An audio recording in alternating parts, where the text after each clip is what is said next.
to be in a place like the Global Fund for Women is to have a very strong sense of connection and a sense of engagement with people no matter where you are in the world.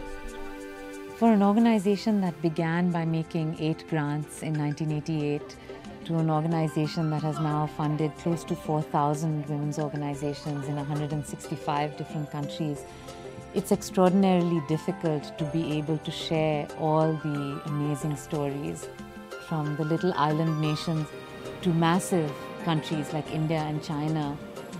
The range of the Global Fund's work and our partnerships with women in so many different parts of the world truly are a testament to courage and to creativity and to compassion. It is a sense of a thread that connects all of us.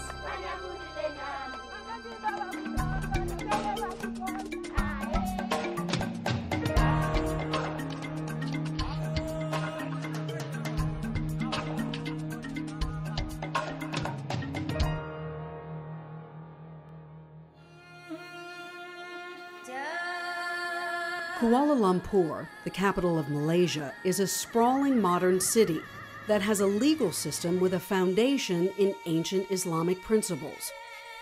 For centuries, Muslim women have been regarded as secondary to Muslim men in countless ways, ranging from inequities in marriage laws to doctrines that permit family violence against women within a Muslim family. In that oppressive climate, Zaina Anwar and Sisters in Islam have worked tirelessly to educate women about their rights and to organize a concerted effort to change Malaysia's discriminatory family law. We believe that in any society, any country where religion is used as a source of law and public policy, every citizen has a right to talk about the impact of that law and policy made in the name of religion. There are many inequalities within the Islamic family law that we're fighting against, whether it's domestic violence, whether it's polygamy, whether it's family planning. So what is important in our work is the public education, where we really need to build a constituency that supports equality.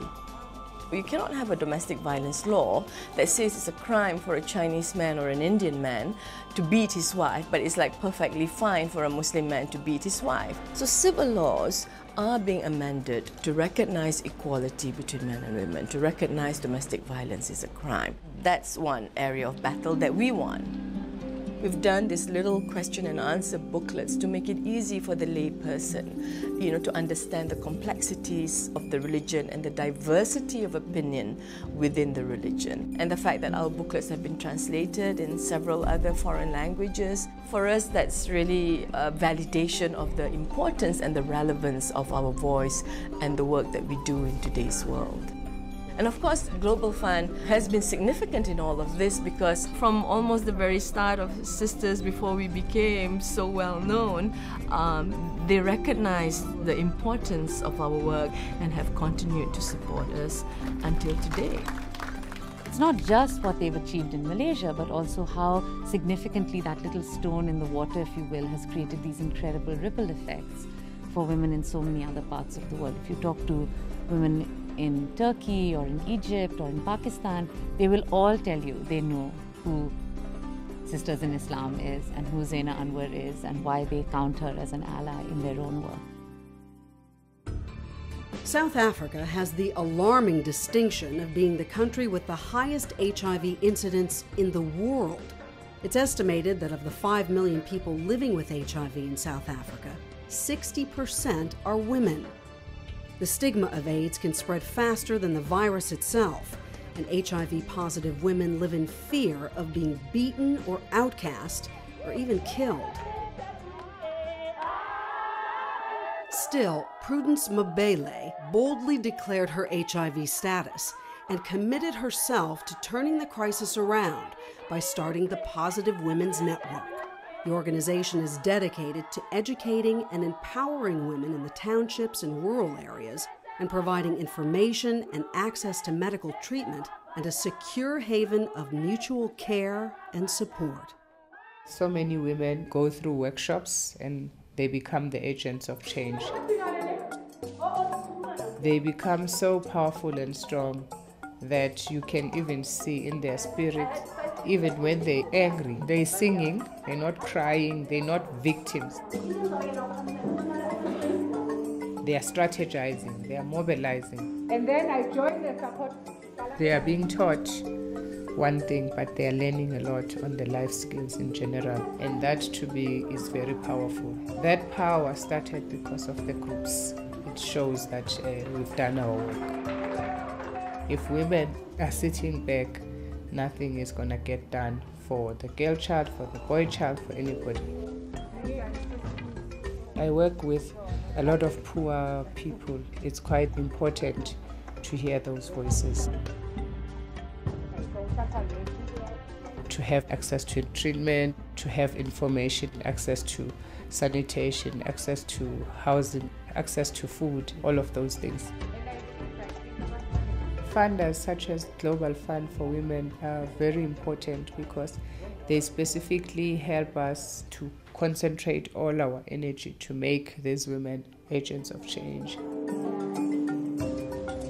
We provide to them all those important workshops that groom a woman and make a woman a leader. Change happens as a result of many people working together, and I think Prudence and her colleagues in South Africa are a living testimony to that kind of work. Colombia's internal armed conflict has been an integral part of everyday life in this Caribbean nation for more than 40 years. The long, bitter struggle involves paramilitary groups, guerrilla factions, drug lords, and the Colombian government itself. Women have systematically been victims of heinous war crimes such as sexual slavery, forced prostitution, and rape. More than 1 million women and children have lost their husbands or parents and have been left to care for themselves in squalid conditions. That is, until Patricia Guerrero formed the League for Displaced Women and founded the City of Women, a model for sheltering some of these forgotten families.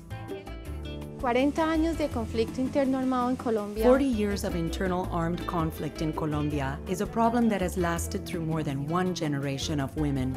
My grandmother was a victim of the war.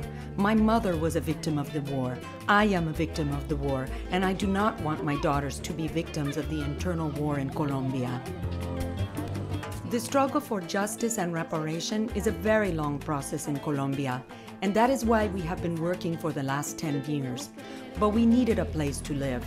We needed productive projects. We needed training. Our children needed education, and that is another reason we are fighting. La Ciudad de las Mujeres es una ciudad en resistencia. The City of Women is a statement of resistance against the war that surrounds us in Colombia. These homes are especially important in the struggle because they were built by the women who were displaced by the conflict and lost their families to violence. These homes are a reality that have given dignity to the lives of more than 500 people. The League for Displaced Women is unique because it is a group of women who are heads of their households and are survivors of the war. They have transformed themselves into true social leaders and an example for women of Colombia and women of Latin America. Estamos logrando que las Naciones Unidas nos We have attained the partnership of the United Nations in that process, and because of our efforts, the Constitutional Court has completely revamped their laws that protect the displaced population. We want to transform this system. It's not only about the women in the City of Women. It's about all women, Colombian women, women of the world. The Global Fund for Women always believed in me, and they continue to do so. They know that they can count on me to help other women in Colombia. I am very grateful to them, and from here, I am sending them a kiss. I look at this 20 years of work that so many of us have been privileged to have been a part of that work and to have been able, in some small way, to amplify the voices of women like Prudence, of women like Zena, of women like Patricia.